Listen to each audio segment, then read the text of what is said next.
လွန်ခဲ့တဲ့နှစ်ပေါင်း1000နီးပါး AD 1021ခုနှစ်ပကံပြည်ရဲ့နက်နက်ခင်းဟာပုံမှန်ထက်ပိုပြီးအေးစိမ်နေခဲ့ပါတယ်။အေယာဝတီမြစ်ထက်ကမြူးနှင်းတွေဟာနန်းတော်တတိုင်းကြီးတွေကိုအုပ်မှိုင်းစွာဖုံးလွှမ်းထားပြီးမြဲနန်းတွင်းထဲမှာတော့အာနာမက်မိုးမှုအပူမီးတွေတောက်လောင်နေခဲ့ပါပြီ။စစ်တီတို့နန်းဆောင်ကိုဝိုင်းထားကြ။ဘရင်ကြီးကွန်းစော်ကြောင့်ဖြူမင်းကိုတွားပြောလိုက်။ထီးနန်းကိုစွန့်မလား။ဒါမှမဟုတ်အသက်ကိုစွန့်မလားလို့လေးလံပြီးတွေးအေးစရာကောင်းတဲ့တန်ချက်ကဖနက်တန်တွေကနန်းဆောင်ဘက်ကိုတဖြည်းဖြည်းတိုးဝင်လာနေပါတယ်။အိယာကနိုးချင်းမှာဒီအတန်တွေကိုကြားလိုက်ရတဲ့အသက်17နှစ်အရွယ်မင်းသားလေးမင်းစော်ခမညာအဖေအပြင်မှာစစ်တီတော်တွေနန်းတော်ကိုဝိုင်းထားကြပြီ။သူတို့တွေလက်နက်တွေနဲ့အဖေစီလာနေကြပြီ။ပါကြောက်တယ်အဖေမကြောက်ပါနဲ့သားကြီးစိတ်ကိုအေးထားအဖေဟာဖြူစင်စွာအုပ်ချုပ်ခဲ့ပြီမယ်နန်းတွင်းရဲ့ပရိယေတွေချားမှာတော့အားနေခဲ့ပြီလေအဖေသားသမီးအချင်းချင်းတွေးချောင်းစီးမဲ့စစ်ပွဲကိုမလိုလားဘူးဒါကြောင့်ဒီမင်းမြောက်တန်စာတွေကိုစုံပြီးတာမန်ရဟန်းဝတ်နေနန်းတော်ကထွက်သွားတော့အဖေအင်ပါယာတစ်ခုရဲ့အေဂရိဖြစ်တဲ့သူ့ဖခင်ဟာတာမန်ရဟန်းဝတ်နေနန်းတော်တွေကနေတိတ်တဆိတ်ထွက်ခွာသွားရပါတော့တယ်။ဒါပေမဲ့အာနာမက်မောသူတွေရဲ့ရက်ဆက်မှုကဒီမာတွေမရက်ခဲ့ပါဘူး။ကျင်ဆိုးနဲ့စုတ်ကတိတို့ဟာနောင်တစ်ချိန်မှာရန်ညိုးဖြစ်လာနိုင်တဲ့မင်းစောနဲ့သူ့ရဲ့မဲတော်မြောက်ပြင်တီတို့ကိုနန်းတော်ထဲမှာ10မိနစ်တောင်စက်မထားဝင်ကြတော့ပါဘူး။မင်းမျိုးမင်းနွယ်ဆိုတဲ့ဂုံပုတ်ကိုဒီနေ့ကစပြီးမေ့ပြစ်လိုက်တော့မေတော်နဲ့တားဖြစ်သူဟာ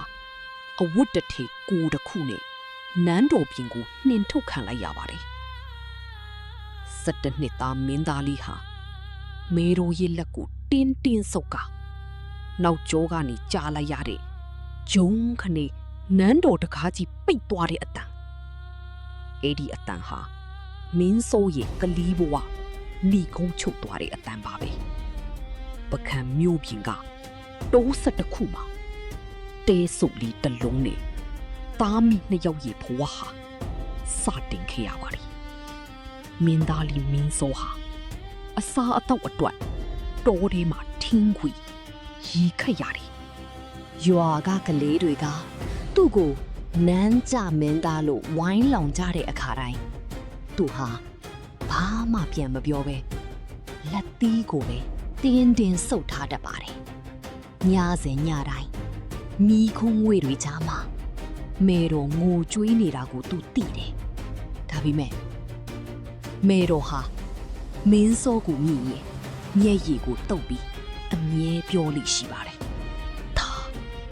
နာကျင်မှုကိုခွန်အားပြောင်းရမယ်။အချိန်တန်ရင်ငါတို့ရဲ့အမှန်တရားကိုပြန်ယူရမယ်။အဲ့ဒီစကားတွေဟာမင်းစောရဲ့ရင်ထဲမှာမီးခဲတစ်ခုလိုကိန်းအောင်သွားခဲ့ပါတယ်မင်းစောဟာနန်းတော်ကထွက်လာခဲ့ရပါမယ်သူစိတ်တက်ကတော့နန်းကြမသွားခဲ့ပါဘူး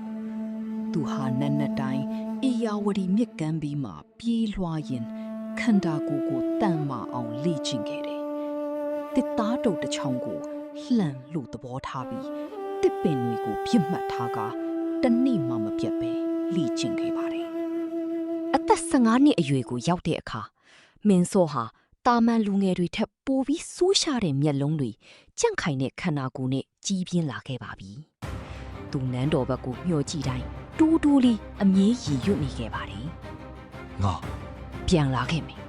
တနေ့မှာငါမုတ်ချပြန်လာခဲ့မယ်ဒါဟာနောင်တစ်ချိန်မှာအနော်ယထာလို့ကဘာကတိလာပြီဧကရစ်တပါးရဲ့ခက်ခဲကြမ်းတမ်းတဲ့ဘဝခရီးလမ်းရဲ့အစပျိုးမှုပါပဲကျောင်းတော်ကလျှို့ဝှက်ချက်နဲ့23နှစ်တာအာယူခြင်းအချိန်တွေဟာပကံပြည်ရဲ့မြေနီလန်းတွေပေါ်မှာတရွေ့ကုန်လွန်ခဲ့ပါပြီ။ AD 1021ကနေ1030ကျော်အထိ10နှစ်နီးပါးကြာခဲ့တဲ့တိုင်နန်းတော်တွေကအာဏာရှင်တွေဟာ မြို့ပြင်ကတဲဆုပ်လေးတွေမှာကြီးပြင်းနေတဲ့မင်းစောကိုမိလျော့နေကြပါတယ်ဒါပေမဲ့အဲ့ဒီတောဆက်ကလူငယ်လေးရဲ့စိတ်ထဲမှာတော့ကလေးစားချီလို့စိတ်ထက်ပုံမူကြီးမားတဲ့ရီမန်းချက်တစ်ခုကတဖြည်းဖြည်းအမြင့်တွင်နေခဲ့ပါတယ်အသက်20ဝန်းကျင်လူပြိုဖော်ဝင်စမင်းစောသူဟာနနက်ခင်းမှာထင်းခွေသမားတယောက်လိုဟန်ဆောင်နေထိုင်ပြီးမြဲလာမိုင်ညတွေမှာတော့ပကံမြို့ပြင်ကစိတ်ညီနဲ့ကြောင်းတော်တစ်ခုစီကိုတိတ်တဆိတ်သွားလိရှိပါတယ်အဲ့ဒီမှာတင်ကန်းဝတ်နဲ့ဦးမင်းနေတဲ့သူ့ရဲ့ဖခင်ကူးစော်ကြုံမင်းကစောင့်ကြိုနေတတ်ပါတယ်ဒီစုံတွေ့မှုဟာတာအဖတန်ရောစင်တတ်တမဟုတ်ပါဘူးဒါဟာအင်ပါယာတစ်တစ်ခုအတွက်ညီအောက်တော်လှန်ရေးတစ်ခုပါပဲ ဒါပါအာနာဆိုတာနန်းတော်ထဲမှာရှိတာမဟုတ်ဘူးပြည်သူတွေရဲ့ဘိုက်ဝါမှုမှာရှိတာနေဆက်ရဲ့ကာကွယ်မှုမှာရှိတာရန်သူကိုအောင်နိုင်ဖို့ဆိုရင်ရန်သူထက်တလှမ်းအရင်ကြိုမြင်ရမယ်သား မင်းစောဟာကျောင်းတော်မှာအုပ်ချုပ်ရေးပညာတင်မကပဲစစ်ဗျူဟာတွေကိုလည်းလေ့လာခဲ့ပါတယ်အဖေဖြစ်သူကသူ့ကိုရာဇဝင်ကျမ်းတွေရှေးဟောင်းဗျူဟာတွေနဲ့လူတွေကိုဘယ်လိုစီးယုံရမလဲဆိုတဲ့အတတ်ပညာတွေကိုနှုတ်တိုက်သင်ပေးခဲ့တယ်မင်းစောဟာအဖေပေးတဲ့အသိပညာတွေကိုရင်ထဲထည့်ပြီးနေ့ဘက်မှာတော့တောထဲမှာဒုတ်တစ်ချောင်းနဲ့မြေပုံတွေဆွဲညဘက်မှာတော့ကျောင်းတော်မှာပညာသင်ရင်းသူ့ရဲ့23နှစ်တာအာယူမှုကိုတရက်မှမပြတ်ပဲလှုပ်ဆောင်ခဲ့ပါတယ်ဒီကာလတွေမှာမင်းစောဟာနန်းတော်ထဲမှာကြီးပြင်းရတဲ့မင်းသားတွေမသိနိုင်တဲ့အရာတစ်ခုကိုသိလာပါတယ်အဲ့ဒါကတော့ပြည်သူတွေရဲ့ဘဝပါပဲသူဟာလေသမားတွေနဲ့အတူရုန်းကန်နေစင်ရဲသားတွေရဲ့ဒုက္ခကိုမျက်မြင်တွေ့ကြရတယ်ဒါကြောင့်လေသူ့ရဲ့ရည်မှန်းချက်ဟာနန်းတော်ပြန်ရဖို့တည်းမဟုတ်ပဲဒီပြည်သူတွေကိုကာကွယ်ပေးမိနိုင်ငံတော်ကြီးတစ်ခုတည်ဆောက်ဖို့ဖြစ်လာခဲ့ပါတယ်10 နှစ်ကျော်တိုင်းမင်းစောဟာကျောင်းတော်ကနေရလာတဲ့အသိပညာတွေနဲ့အတူအသွင်တစ်နဲ့ပြန်လည်နိုးထလာခဲ့ပါပြီသူဟာအရင်ကလိုနုနေတဲ့မင်းသားလေးမဟုတ်တော့ပကံရဲ့ပူပြင်းတဲ့နေတံလေတံတွေကသူ့ကိုကြောက်သားလို့ခိုင်မာအောင်ထုစစ်ပေးလိုက်ပါပြီပကံပြည်ရဲ့အပူချိန်ဟာမြေနီလန်းတွေကိုကွဲအပ်စေသလိုမင်းစောရဲ့စိတ်ဓာတ်ကိုလည်းပုံမူမာကြောစေခဲ့ပါတယ်အသက်25နှစ်အရွယ်လူလာမြောက်ပြီးခွန်အားအပြည့်ဆုံးအချိန်မင်းစောဟာအဖေဖြစ်သူစီကနေဗျူဟာတွေကိုရရှိခဲ့ပေမဲ့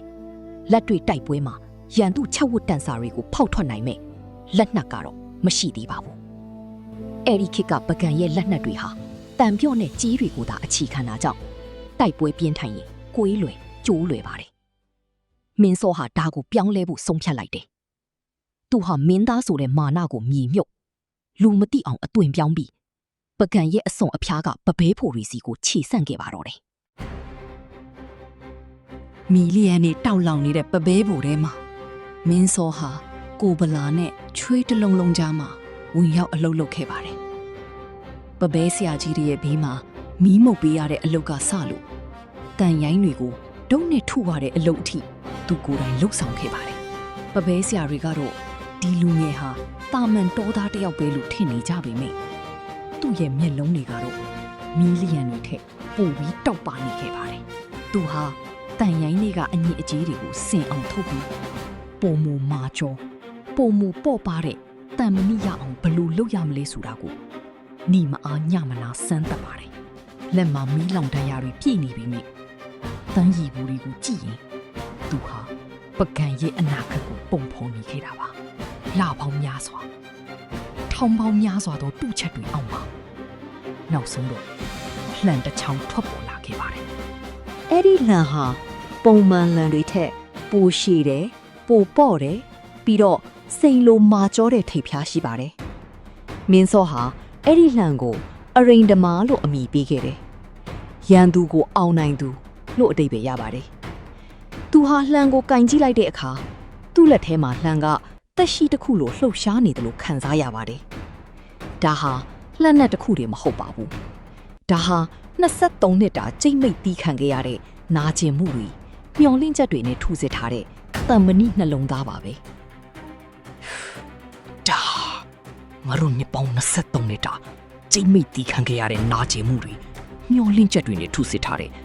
ငါရဲ့တန်မဏိနှလုံးသားပဲလက်နဲ့ကောင်းယုံနဲ့မပြီးသေးဘူးဆိုတာမင်းစောသိပါတယ်သူဟာအေယာဝတီမြကမ်းဘေးကတဲတောင်ပြင်းတွေမှာအရိုင်းစီးမြင်းတွေကိုရင်းပါအောင်ကျုံသွင်းခဲ့တယ်မြင်းပေါ်မှာမတ်တက်ရက်ရင်လှန်ပစ်နိုင်တဲ့အထိလေထဲမှာပြန်ဝဲနေတဲ့ငှက်ကိုမှန်အောင်ပစ်နိုင်တဲ့အထိသူလေ့ကျင့်ပါတယ်ပကံရဲ့ပူပြင်းတဲ့နီရောင်အောက်မှာမင်းစောရဲ့အသားရောင်ကညူမှောင်သွားပြီးသူ့ရဲ့ကြွက်သားတွေကကြောက်သားတွေလိုထွက်ပေါ်လာခဲ့ပါတယ်အသက်30ဝန်းကျင်မှာတော့သူဟာပကံပြည်မှာဘသူနဲ့မှမတူတဲ့ဖြူဟာရောခွန်အားပါပြည့်စုံတဲ့စစ်တီတော်ဧကရစ်တူဖြစ်အသွင်းပြောင်းလဲသွားခဲ့ပါပြီမင်းစောဟာအားလုံးအသင်ဖြစ်နေပါပြီဒါပေမဲ့သူဟာအချိန်ခါကောင်းကိုစောင့်နေတော့ပါသူ့ရင်ထဲမှာတော့ငါအဖေစီကလူးယူသွားတဲ့ထီနန်းကိုငါရဲ့တန်မဏိလန်နဲ့ပြန်ယူမင်းနေဟာမဝေးတော့ဘူးဆိုတဲ့ယုံကြည်ချက်ကအပြည့်ရှိနေပါတယ်ဒါပေမဲ့ကံကြမ္မာကသူ့ကိုချက်ချင်းလှုပ်ရှားစေမယ့်အကြောင်းတစ်ခုကိုဖန်တီးပေးလိုက်ပါတယ်အဲ့ဒါကတော့နောင်တော်စုကတိရဲ့ရိုင်းပြတဲ့ဆောက်ကားမှုပါပဲ23နှစ်တိုင်တိုင်မင်းသားလေးမင်းစောဟာနာကျင်မှုတွေကိုရင်ထဲမှာမြင့်မြုပ်ပြီးအချိန်အခါကိုစောင့်ဆိုင်ခဲ့ပါတယ်ဒါပေမဲ့လူတစ်ယောက်ရဲ့တီးခံနိုင်စွမ်းမှလည်းအကန့်အသတ်ရှိတာပေါ့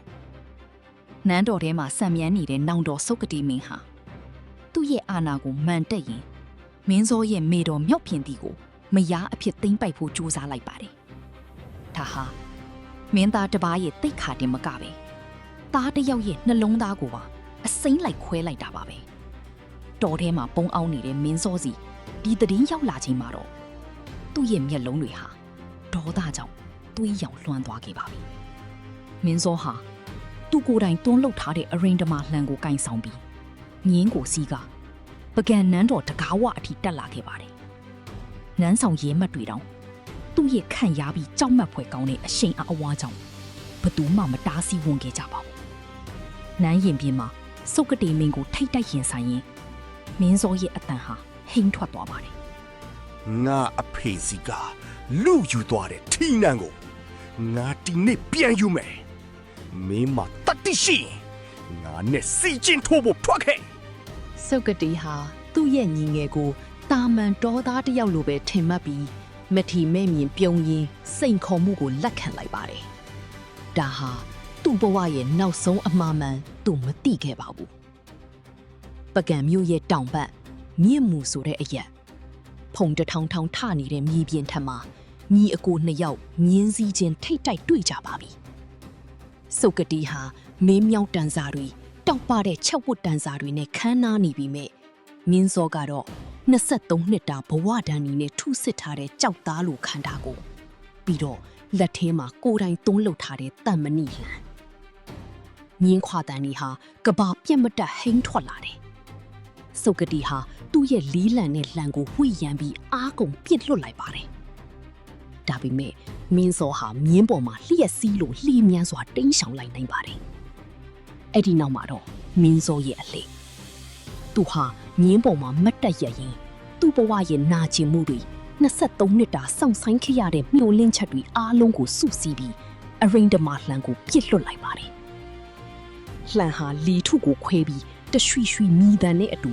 စုတ်ကတိရဲ့ရင်ညွန့်တိတ်တိတ်ကိုဖောက်ထွက်သွားပါတယ်စုတ်ကတိမြင်းဟာမြင်းပေါ်မှာနေလွင့်စင်ကျသွားတာနဲ့အတူပကံပြည်ရဲ့အမှောင်ခေတ်ဟာလေအဆုံးသတ်သွားခဲ့ပါပြီမင်းစောဟာမြင်းပေါ်ကဆင်းပြီးမြေကြီးပေါ်မှာလေးကျနေတဲ့သူ့ရဲ့အရင်ဓမာလှန်ကိုပြန်ကောက်လိုက်တယ်ပတ်ဝန်းကျင်မှာရှိနေတဲ့စစ်တီတော်တွေအားလုံးဒီခိုင်ညာထေဝါလာတဲ့ဤဂရစ်အတိရဲ့ရှိမှာဒူးထောက်ခေါင်းငုံလိုက်ကြပါတယ်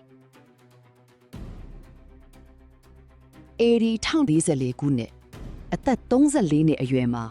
မင်းစောဟာအနော်ယထာဆိုတဲ့ဘွဲ့အမည်နဲ့ပကံထီးနန်းကိုပြန်လဲစိုးစံခွင့်ရခဲ့ပါတော့တယ်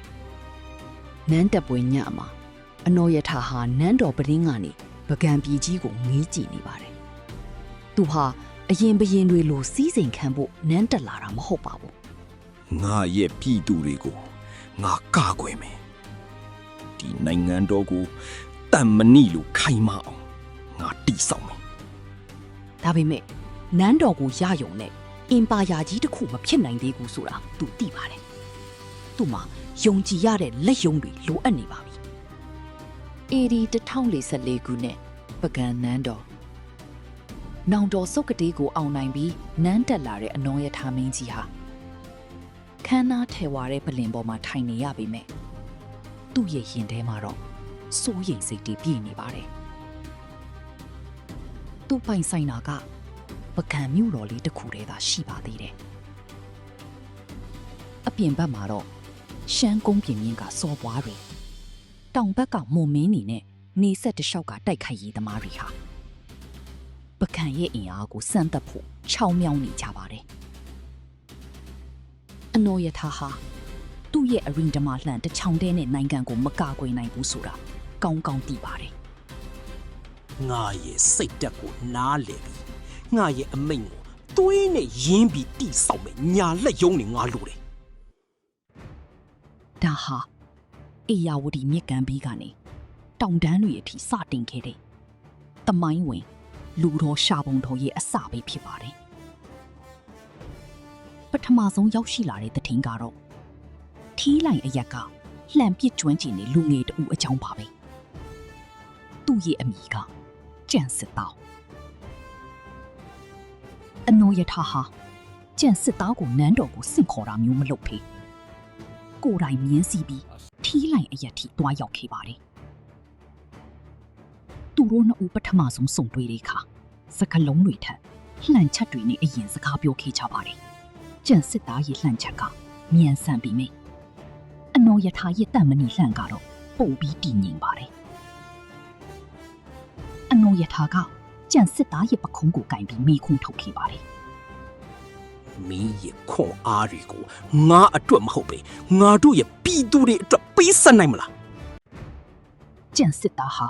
မင်းကြီးရဲ့မျက်လုံးတွေကယူတောင်းမှုနဲ့ရီမန်းချက်ကိုမြင်လိုက်ရတဲ့အခါသူ့ရဲ့ဘဝကိုအနောယထာရှိမှပုံအပ်လိုက်ပါတော့တယ်။ဒါဟာအင်ပါယာရဲ့အစွမ်းထက်ဆုံးဓာတ်တစ်လက်ကိုရလိုက်တာပါပဲ။နောက်တစ်ယောက်ကတော့တောင်ပုံးရက်ကခွန်အားဗလအလွန်ကြီးမားတဲ့ငထွေးယူပါ။သူဟာထမ်းပင်ပြိုတွေကိုလက်ပလားနဲ့ညှစ်ချိုးနိုင်တဲ့အထိအင်အားကြီးပေမဲ့အင်မတန်မာနာကြီးပြီးဘသူ့ကိုမှဒူးမထောက်ချင်သူပါ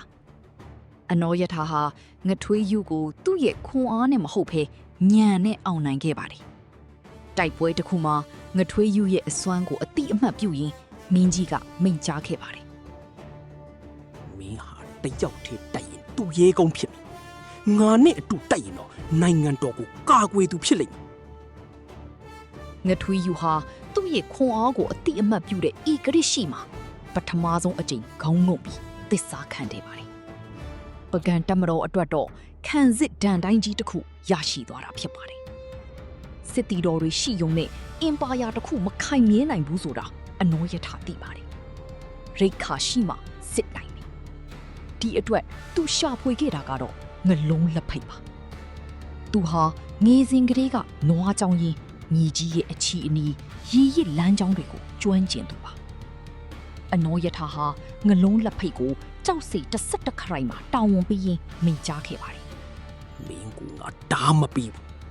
ပေါက်စိတ်နဲ့ထုံထုံပြီးပကံပြီးရဲ့ပိုက်ကိုမင်းဖြည့်ပြရ ငလုံးလက်ဖိတ်ဟာနီးပူကြီးကြီးမှာပြည်သူတွေနဲ့အတူစိန်မြောင်းတွေဖောက်ခဲ့တယ်သူ့ရဲ့ဆွဲကြောင့်ပကံပြီးဟာဆန်ရည်စပါးပိုးကြွေဝလာပြီနောက်ဆုံးတစ်ယောက်ကတော့အေယာဝတီမြစ်ကြီးကိုသူ့အိမ်လိုသဘောထားတဲ့ညောင်ဦးဖီးပါသူဟာရေကူးအလွန်ကျွမ်းကျင်ပြီးရေအောက်မှာနာရီပေါင်းများစွာနေနိုင်သူလို့ကြော်ကြားပါတယ်ပကံဟာမြစ်ကြောင်းပေါ်မှာတည်ရှိတာကြောင့်ရေကြောင်းကာကွယ်ရေးကအလွန်အရေးကြီးပါတယ်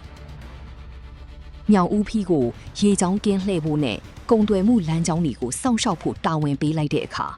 ပကံရဲ့ကုံတွေဟာရန်သူအန်တရေကနေကင်းဝေးသွားပါတယ်ညောင်ဦးဖီးဟာအေယာဝတီမြစ်ရဲ့မျက်လုံးနဲ့နားဖြစ်လာပြီးရန်သူလှေတွေမြို့နာကိုမကတ်နိုင်အောင်ကာကွယ်ပေးခဲ့ပါတယ်အခုဆိုရင်အနော်ယထာမှာညာလက်ယုံ၄ဦးပြည့်စုံသွားပါပြီသူတို့၅ယောက်ဟာနန်းတော်ရင်ပြင်မှာစုံတွေ့ပြီးသွေးတောက်ညီအကူတွေအဖြစ်ကျိန်ဆိုခဲ့ကြပါတယ်ဒါဟာတန်တာရီမဟုတ်ပါဘူး ဒါဟာခိုင်မာတဲ့အဖွဲအစည်းတစ်ခုရဲ့အစပါအနော်ယထာဟာသူတို့၄ယောက်ကိုခေါင်းဆောင်ခံပြီးနေဆက်တစ်လျှောက်မှာကင်းမြို့43မြို့ကိုတိဆောက်ပါတယ်ရန်သူကမြို့ထဲရောက်မှတိုက်တာမျိုးမဟုတ်ပဲ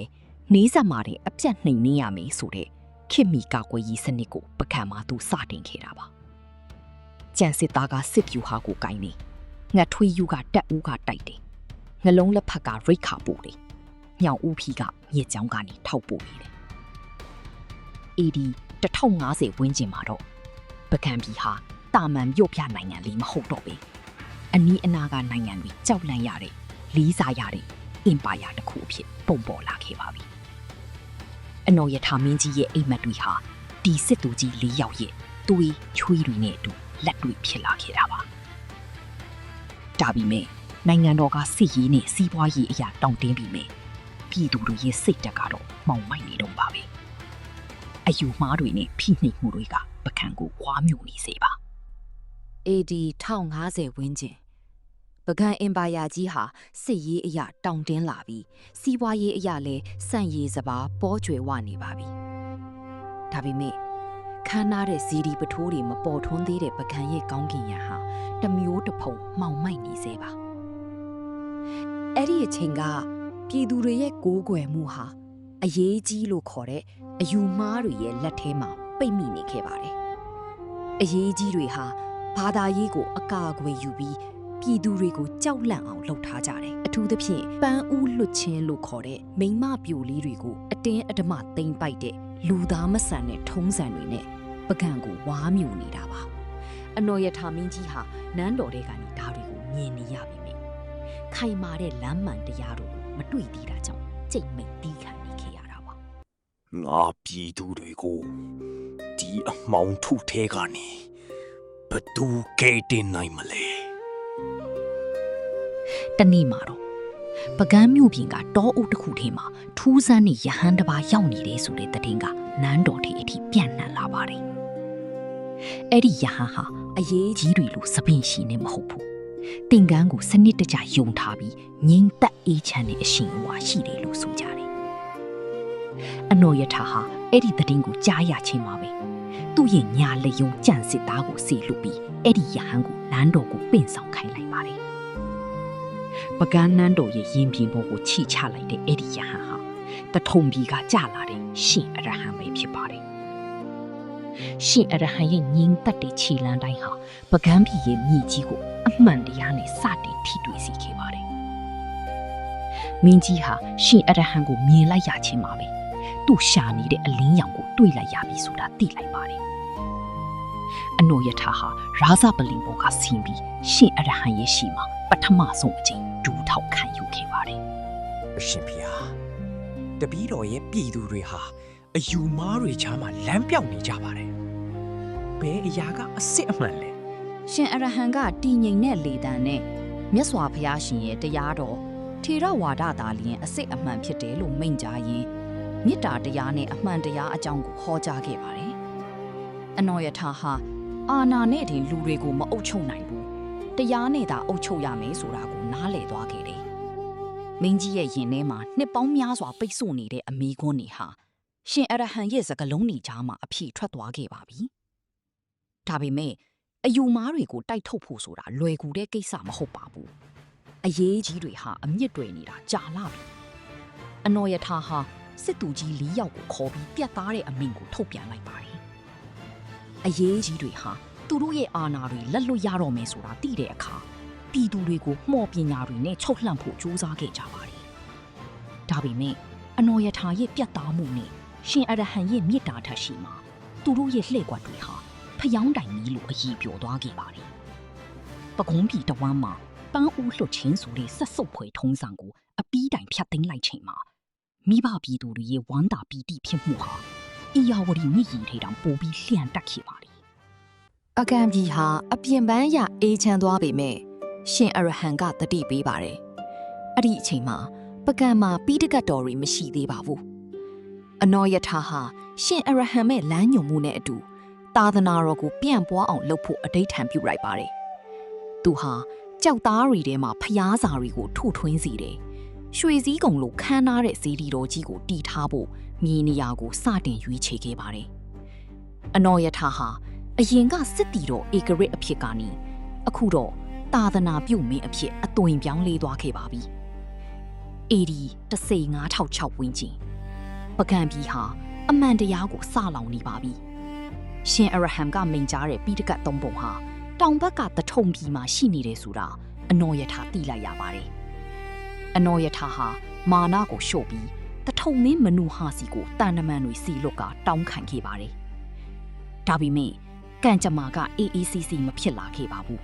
။မနုဟာမင်းရဲ့ရိုင်းပြတဲ့တုံ့ပြန်မှုဟာငိမ့်ချမ်းစပြုတ်နေတဲ့ပကံပြည်ကိုနောက်ထပ်စစ်ပွဲတစ်ခုစီကိုတုံပို့လိုက်ပါတော့တယ်။ AD 56ခုနှစ်ပကံနန်းတော်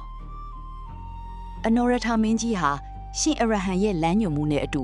ပကံပြည်ကိုအလင်းပေးဖို့ပြင်ဆင်နေပါတယ်။ဒါပေမဲ့အယူမားတွေကိုတိုက်ထုတ်ရုံနဲ့မလုံလောက်ဘူးဆိုတာသူသိတယ်။စာပေနဲ့အစုံအမမရှိရင်သာသနာဟာအမြင့်မတွယ်နိုင်ပါဘူး။ဒါကြောင့်လဲအနော်ရထာဟာတောင်ဘက်ကတထုံပြည်ကိုစီလွတ်ခဲ့ပါတယ်။တထုံမင်းမနူဟာထံကိုပိဋကတ်သုံးပုံကူညီပံ့ပိုးဖို့ယင်ကြီးပြူငါစွာတောင်းခံခဲ့ပြီးမြင်ပြန်ရောက်လာတဲ့သတင်းကတော့စိတ်ပျက်စရာပါမနူဟာမင်းဟာပကံသားတွေကိုကျွဲနွားလိုအရိုင်းဆိုင်နေလို့ကဲ့ရဲ့ပြီးယရနာကိုခွေးနာမချနိုင်ဘူးဆိုတဲ့အတိတ်ပဲမျိုးနဲ့ရိုင်းပြစွာမောင်းထုတ်လိုက်ပါတယ်ဒီသတင်းဟာအနော်ယထာရဲ့မာနကိုတင်မကပဲပကံတပီလုံးရဲ့တိတ်ခါကိုပါစော်ကားလိုက်တာပါပဲအနော်ယထာဟာသူ့ရဲ့အရိန်ဓမာလှန်ကိုကြစ်ကြစ်ပအောင်စုပ်ကင်ရင်းကြည်ညာလိုက်ပါတော့တယ်ငါပြည်သူတွေကိုအတိညာမဲ့သူတွေလို့ထင်နေရင်ငါရဲ့တာမဏိခွန်အားကိုပြရတော့ AD 1059ခုနှစ်ရဲ့နွေဦးမှာပကံရဲ့တမိုင်းမှာအကြီးမားဆုံးသောစစ်ချီမှုကြီးစတင်ခဲ့ပါတယ်အနော်ရထာဟာစစ်သူကြီး၄ယောက်ကိုခေါ်ယူပြီးတပ်မတော်ကြီးကိုအပိုင်းနှစ်ပိုင်းခွဲလိုက်တယ်ကျန်စစ်သားနဲ့စစ်သူကြီးတွေဟာကုန်းချောင်းကနေစင်လုံးမြင်းလုံးတွေနဲ့ချီတက်ပြီးအနော်ရထာကိုယ်တိုင်ကတော့ရေချောင်းကနေလှိတပ်မတော်ကြီးနဲ့အီယာဝတီမြစ်အတိုင်းစုံစင်းခဲ့ပါတယ်ဒီစစ်ပွဲဟာနေမြေလူတဲ့စစ်ပွဲမဟုတ်ပဲအသိပညာကိုရယူမဲ့စစ်ပွဲဖြစ်တာကြောင့်စစ်တီတော်တွေရဲ့စိတ်ဓာတ်ဟာအရင်ကထက်ပိုမိုပြင်းပြနေပါတယ်လမ်းခရီးတစ်လျှောက်မှာအနော်ယထာဟာပြည်သူတွေကိုမနှိပ်စက်ဖို့အစုံအမတွေကိုလေးစားဖို့တပ်မတော်ကိုအမိန့်ပေးခဲ့တယ်ဒါပေမဲ့တထုံမြို့ရိုးနာကိုရောက်တဲ့အခါမှာတော့ပြင်းထန်တဲ့ခုခံမှုတွေကသူတို့ကိုစောင့်ကြိုနေခဲ့ပါတယ်တထုံမြို့ဟာခိုင်ကတ်တဲ့တတိုင်းကြီးတွေနဲ့ဝန်းရံထားပြီးမြို့ရိုးပေါ်ကနေစီပူတွေမြားမိုးတွေနဲ့ခုခံနေပါတယ်ပကံတက်တွေဟာလာပေါင်းများစွာဝိုင်းထားပြီးမြမြို့တကားကိုမဖောက်နိုင်ပဲအကြအဆုံးတွေများလာခဲ့တယ်အဲ့ဒီအချိန်မှာအနော်ယထာရဲ့ညာလက်ယုံတွေဖြစ်တဲ့ကြံစစ်သားငထွေယူငလုံးငဖိညောင်ဦးဖီတို့ဟာညင်တန်းကောင်ရံမှာလူမသိအောင်မြို့ရိုးကိုကြော်တက်ပြီးမြို့တကားကိုအတွင်းကနေဖွင့်ပေးခဲ့ပါတယ်ပကံရဲ့တာမဏိတက်မတော်ကြီးမြို့ထဲကိုဝင်ရောက်လာချိန်မှာတော့တထုံရဲ့ခုခံမှုဟာဖျောင်းတိုင်မီလိုငြိမ်းသွားခဲ့ရတယ်အနော်ယထာဟာနန်းတော်ထဲအထိမြင်းစည်းဝင်ရောက်ပြီးမနူဟာမင်းကိုထိတ်တိုက်ရင်ဆိုင်ခဲ့ပါတယ်ဒါပေမဲ့သူဟာမနူဟာကိုမတတ်ခဲ့ပါဘူးပထုံကိုအောင်နိုင်ပြီးနောက်အနော်ယထာဟာသူ့တကယ်အလိုရှိတဲ့ယတနာတွေကိုစတင်စုဆောင်းပါတယ်အဲ့ဒါကတော့ရွှေငွေတွေမဟုတ်ပါဘူးပြီးတကတ်သုံးပုံအစုံ30နဲ့အတူတထုံမှာရှိတဲ့ပညာရှိတွေပြီးသူကပညာရှင်တွေအမှုပညာရှင်တွေကိုပကံကိုပင့်ဆောင်ခဲ့တာပါပြီးတကတ်တော်တွေကိုစင်ဖြူတော်32စီးပေါ်မှာခမ်းနားစွာတင်ဆောင်ပြီးတထုံကနေပကံအထိခရီးရှည်ကြီးစတင်ခဲ့ပါတယ်ဒီခရီးစဉ်ဟာသမိုင်းမှာအလွန်ထူးခြားပါတယ်အောင်နိုင်သူကရှုံးနိမ့်သူကိုတုံပန်းလိုခေါ်ဆောင်သွားတာမဟုတ်ပဲယဉ်ကျေးမှုနဲ့အသိပညာတွေကိုမျိုးစိချဖို့တည်ဆောင်သွားတဲ့ခရီးစဉ်ကြီးဖြစ်လို့ပါပဲပကံသားတွေဟာလမ်းဘေးကနေဒူးထောက်ပြီးပိဋကတ်တော်တွေကိုကြိုဆိုကြပါတယ်ဒါဟာမြန်မာနိုင်ငံရဲ့စာပေနဲ့ဘာသာရေးအုတ်မြစ်ကိုစတင်ချလိုက်တဲ့အခိုက်အတန့်ပါပဲပကံကိုပြန်ရောက်တဲ့အခါအနော်ယထာဟာပိဋကတ်တော်တွေကိုသိမ်းဆည်းဖို့ပိဋကတ်တိုက်ကြီးကိုတိဆောက်ပါတယ်ပြည်သူတွေဟာမေတ္တာနဲ့အသိဉာဏ်ကိုအခြေခံတဲ့ဗုဒ္ဓဘာသာတွေကိုစတင်ဝင်ရောက်လာကြပါတယ်တထုံကပါလာတဲ့အမှုပညာရှင်တွေကြောင့်ပကံမှာကြောက်စာတွေနံရံစည်းရေးပကြီးတွေနဲ့ ခမ်းနားတဲ့ဇီဒီပထိုးတွေပေါ်ထွန်းလာပါတယ်။ AD 1058ခုနှစ်အနော်ယထာဟာအခုဆိုရင်စစ်ရေးတင်မကပဲယဉ်ကျေးမှုနဲ့ဘာသာရေးအရာပါခိုင်မာတဲ့ဧကရတ်တစ်ပါးဖြစ်နေပါပြီ။သူ့ရဲ့နောက်ထပ်ရည်မှန်းချက်ကတော့နိုင်ငံတော်ကကြီးမားလာလေလေကာကွယ်ရမယ့်တာဝန်တွေကပိုပြီးကြီးလေးလာလေလေပါပဲ။အခုဆိုရင်အနော်ယထာမင်းကြီးဟာနိုင်ငံတော်ရဲ့နေနမိတ်တွေကိုစတင်သတ်မှတ်ပါတော့တယ်။ AD 1058ခုနှစ်တထုံစစ်ပွဲအပြီးမှာပကံပြည်ဟာယဉ်ကျေးမှုနဲ့ဘာသာရေးအရာအထွတ်အထိပ်ကိုရောက်နေပါပြီ။ဒါပေမဲ့အနော်ယထာမင်းကြီးရဲ့စိတ်ထဲမှာတော့စိုးရိမ်စိတ်တစ်ခုကရှိနေစေပါ။အဲ့ဒါကတော့လုံခြုံရေးပါပဲ။အင်ပါယာတစ်ခုဟာအတွင်းထဲမှာဘလောက်ပဲခမ်းနားနေပါစေ။နေဆက်တွေကမလုံခြုံရင်အချိန်မရွေးပြိုလဲသွားနိုင်နေဆိုတာသူကောင်းကောင်းသိပါတယ်။ ငါတို့ရဲ့ပြည်သူတွေအိပ်ပျော်နေတဲ့အချိန်မှာ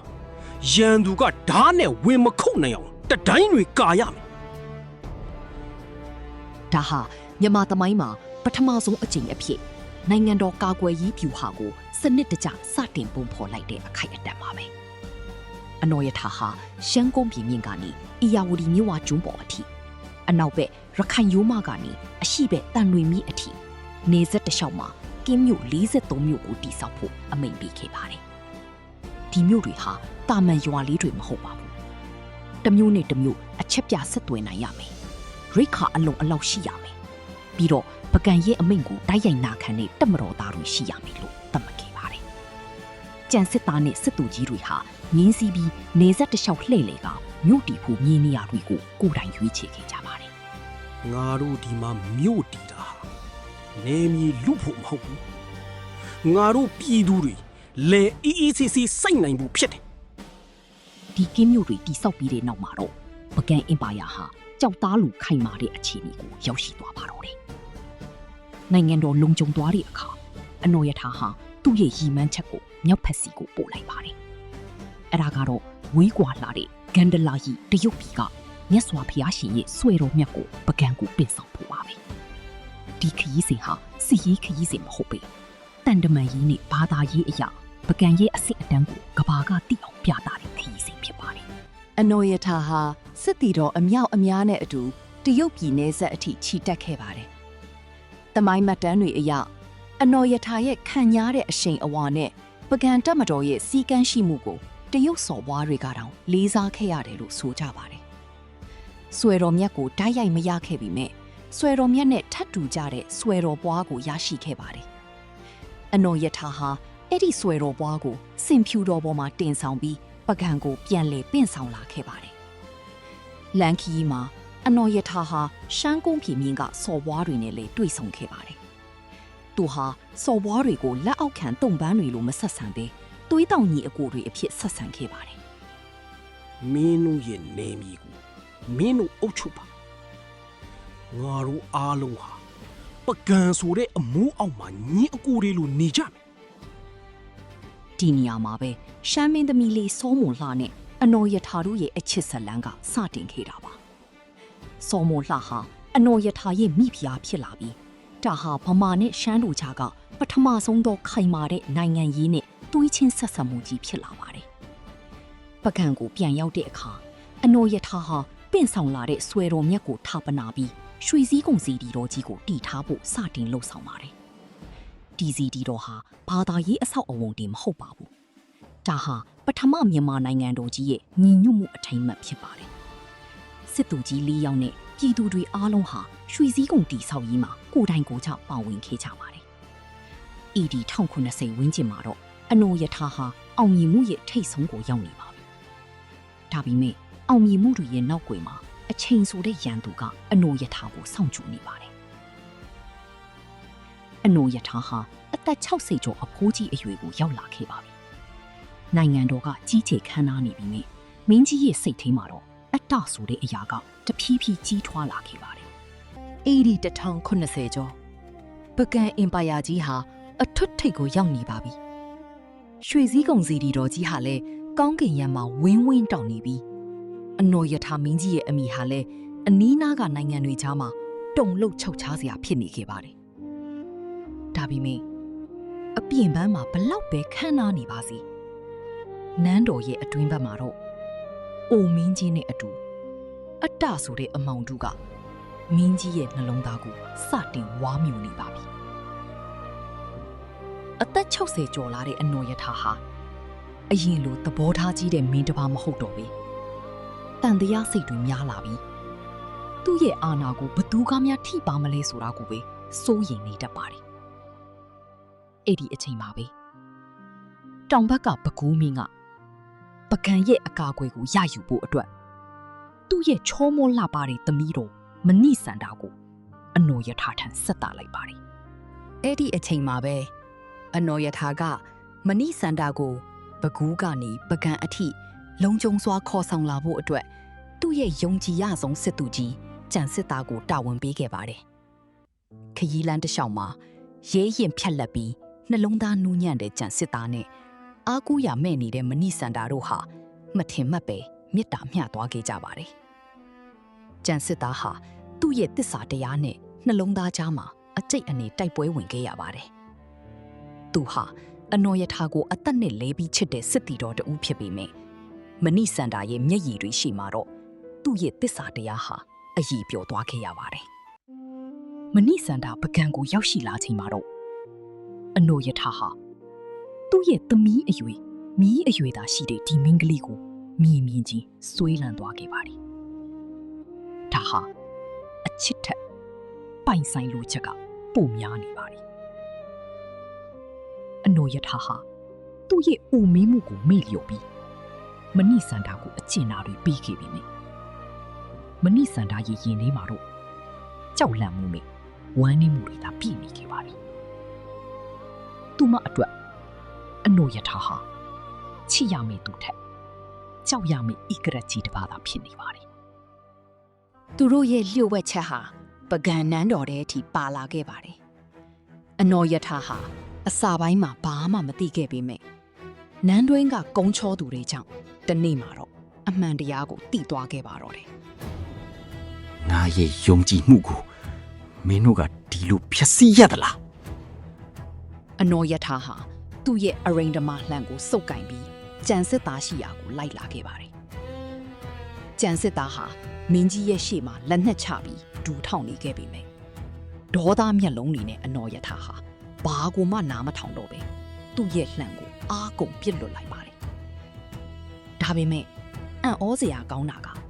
အရိန်ဓမာလှန်ဟာကြံစစ်သားရဲ့နားရွက်နားကနေဖြတ်ပြီးမြေကြီးထဲကိုတိုးဝင်သွားခဲ့ပါတယ်ကြံစစ်သားဟာမတီးခဲ့ပါဘူးအနော်ယထာဟာအံ့ဩတုန်လှုပ်သွားပြီးဒုတိယတစ်ချိန်ထပ်ပစ်ဖို့ပြင်လိုက်ပြန်ပါတယ်အဲ့ဒီအချိန်မှာပဲကြံစစ်သားကလှန်ကိုပြန်ကောက်ပြီးအနော်ယထာစီကိုပြန်ပစ်ပြီးခဲ့ပါတယ်အနော်ယထာဟာလှန်ကိုပြန်ရပြီမယ်သူ့ရဲ့နှလုံးသားဟာရှက်စိတ်နဲ့နောင်တကြောင့်ကြီးကွဲသွားခဲ့ရပါတယ်သူဟာကြံစစ်သားကိုတတ်ဖို့အမိန့်မပေးတော့ဘူးမင်းငါမျက်စိရှိကနေပြီးထွက်သွားတော့ ကြံစစ်သားဟာနန်းတော်ကနေတောခိုသွားခဲ့ရပြီးမနိစန္ဒာလည်းဝီးယာကိုပို့ဆောင်ခြင်းခံလိုက်ရပါတယ်အနော်ယထာဟာအောင်နိုင်သူဖြစ်ပြီးမြဲတကယ်တော့သူဟာအရှုံးကြီးရှုံသွားခဲ့တာပါသူ့မှာညာလက်ယုံစစ်သူကြီးမရှိတော့ဘူးယုံကြည်ရတဲ့တငယ်ချင်းမရှိတော့ချီရတဲ့သူလည်းမရှိတော့ပါဘူးမင်းကြီးဟာရွှေစည်းကုံစီရီတော်ကြီးရဲ့အောက်မှာတယောက်ထဲထိုင်ရင်သူတီထောင်ခဲ့တဲ့အင်ပါယာကြီးကိုမြည်ကြည့်နေတတ်ပါတယ်ငါကဘာကိုအောင်နိုင်ခဲ့ပေမယ့်ငါရဲ့ဒေါသနဲ့အတ္တကိုတော့မအောင်နိုင်ခဲ့ပါလားဤဒီ1089အနော်ယထာမင်းကြီးဟာအသက်68ရှိပါပြီသူဟာအရင်ကလိုကျမ်းမာတန်ဆွမ်းသူမဟုတ်တော့ပါဘူးတနည်းမှာတော့ငှက်ပစ်တောင်အရက်မှာကျွဲရိုင်းတစ်ကောင်ကပြည်သူတွေကိုဒုက္ခပေးနေတယ်ဆိုတဲ့သတင်းကိုသူကြားလိုက်ရပါတယ်အနော်ယထာဟာဘသူ့ကိုမှမခေါ်ပဲသူ့ရဲ့အရိန်ဓမာလှန်ကိုစုပ်ကင်ပြီးမြင်းစီထွက်ခွာသွားခဲ့ရပါတယ်ဒါဟာပကံဤဂရီတပါးရဲ့နောက်ဆုံးခရီးစဉ်ဖြစ်လာပါတော့တယ်အသက်68နှစ်အရွယ်ရှိပြီဖြစ်တဲ့အနော်ယထာမင်းကြီးဟာရွှေစည်းကုံစေတီတော်ရဲ့ရင်ပြင်တော်ထက်မှာတယောက်တည်းလမ်းလျှောက်နေခဲ့ပါတယ်သူ့ရဲ့ခြေလမ်းတွေကအရင်လိုမတွက်လက်တော့ဘူးသူ့ရဲ့ပခုံးတွေကလည်းနိုင်ငံတော်ရဲ့တာဝန်တွေကြောင့်ကိုင်းညွတ်နေပါပြီကြံစစ်သားကိုနှင်ထုတ်လိုက်ရကြတဲ့ကမင်းကြီးရဲ့ရင်ထဲမှာဟာလာဟင်းလင်းဖြစ်နေခဲ့ပါတယ် သူတီထောင်ခဲ့တဲ့အင်ပါယာကြီးကတော့ခိုင်မာနေသေးပဲဒါပေမဲ့သူ့ရဲ့ဘဝကတော့အထီးကျန်ခြင်းရဲ့အေးဒဏ်ကိုခံနေရပါတယ်အဲ့ဒီနေ့မှာပဲငှက်ပြစ်တောင်အရက်ကရွာသားတွေဟာနန်းတော်ရှိကိုရောက်လာပြီအရှင်မင်းကြီးငှက်ပြစ်တောင်မှာကျွဲရိုင်းတစ်ကောင်ကတောင်းကျမ်းနေလို့ပြည်သူတွေဒုက္ခရောက်နေပါပြီလို့လာရောက်အတနာခံကြပါတယ်အနော်ယထာဟာဘာကြောင့်မှမသိပဲဒီကျွဲရိုင်းကိုသူ့ကိုယ်တိုင်တွားရောက်နှိမ်နှင်းဖို့ဆုံးဖြတ်လိုက်ပါတယ်စစ်သူကြီးတွေကတားကြပြီမဲ့သူနားမထောင်ခဲ့ဘူးသူဟာနိုင်ငံမှာချိတ်ထားတဲ့ဖုန်တက်နေပြီဖြစ်တဲ့အရိန်ဓမာလှန်ကိုဖြုတ်ယူလိုက်ပါတယ်လှန်ရဲ့အီးစိတ်နဲ့တန်မဏိအထီတွေကသူ့ကိုလွန်ခဲ့တဲ့23နှစ်ပပဲဖို့တွေကအချိန်တွေကိုပြန်တတိရစီခဲ့ပါတယ်သူဟာမြင်းဖြူတစ်ကောင်ကိုစီးပြီးငှက်ပြစ်တောင်စီကိုတကူတော့ထွက်ခွာသွားခဲ့ပါတယ်လမ်းခရီးမှာသူတိဆောက်ခဲ့တဲ့ဆင်မြောင်းတွေသူစိုက်ပျိုးခဲ့တဲ့လေခွင်းတွေကိုမြည်ကြည့်သူ့ဘဝရဲ့ဖြတ်တန်းခဲ့သမျှတွေကိုပြန်လည်မြင်ရောက်နေခဲ့ပါတယ်ငှက်ပြစ်တောင်ရဲ့တော်အုပ်ထဲရောက်တဲ့အခါကြောက်မက်ဖွယ်ကောင်းတဲ့ကျွဲရိုင်းကြီးကိုသူတွေ့လိုက်ပါတယ်အနော်ယထာဟာမြင်းကိုအရှိန်ညှိပြီးသူ့ရဲ့အရင်ဓမာလှန်ကိုညှောက်လိုက်ပါတယ်သူ့ရဲ့မျက်လုံးတွေကကျွဲရိုင်းရဲ့ရည်ညွှန်းကိုချိန်ကျွေးထားပါတယ်လုံခဲ့တဲ့နှစ်ပေါင်းများစွာကစုပ်ကတိကိုအောင်နိုင်ခဲ့တဲ့အဲ့ဒီအာယုံမျိုးကိုသူပြန်ယူလိုက်ပါတယ်သူဟာလှန်ကိုအားကုန်ပြစ်လွှတ်လိုက်ပါတယ်ဒါပေမဲ့မယုံနိုင်စရာကောင်းတာကလှန်ချက်ဟာကျွဲရိုင်းရည်ညွှန်းကိုမထီပဲကျွေးချုံတစ်ခုချာမှညှက်သွားခဲ့ပါတော့တယ်လှန်ချက်လွဲချော်သွားတာဟာအနော်ယထာရဲ့ဘဝမှာဒုတိယအကြိမ်မြောက်ဖြစ်တယ်လို့နောက်ဆုံးအကြိမ်လည်းဖြစ်သွားခဲ့ပါတယ်ကျွဲရိုင်းဟာဒေါသတကြီးနဲ့အနော်ယထာရှိရာကိုပြေးဝင်လာပြီးမြင်းနဲ့လူကိုပါဝိရန်ပစ်လိုက်ပါတော့တယ်အနော်ယထာဟာမြေကြီးပေါ်လွင့်စင်ကျသွားခဲ့ပါတယ်ထူးဆန်းတာကအဲ့ဒီနောက်ပိုင်းမှာအနော်ယထာမင်းကြီးကိုဘသူမှပြန်မတွေ့တော့တာပါပဲ